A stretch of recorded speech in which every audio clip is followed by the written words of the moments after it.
It was down by Egan's Corner, one morning I did stray.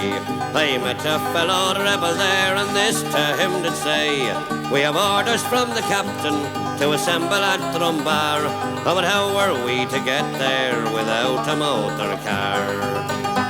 Well, Barney dear, be of good cheer, and I'll tell you what we'll do.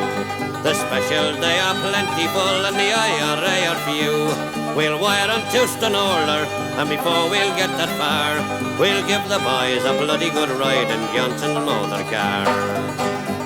When Dr. Johnson got the news, he soon put on his shoes. He said, this is an urgent case, and there is no time to lose. He then put on his castor hat, and upon his breast a star. You could hear the din going through Glenfin of Johnson's motor car. Well, when he got to the Reeling Bridge, the rebels he saw there, he knew the game was up with him, for at him they did stare. He said, I have a permit to travel near and far.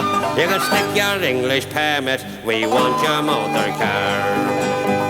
What will my loyal brethren say whene'er they hear the news? My car, it has been commandeered by the rebels at Dunluce. We'll give you a receipt for it, all signed by Captain Marr.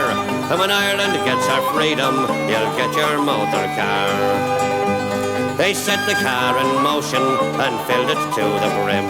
With rifles and with bayonets, this made old Johnson grim. And Barney hoisted the Sinn Féin flag, and it fluttered like a star. And they gave 3 cheers for the IRA and Johnson's motor car.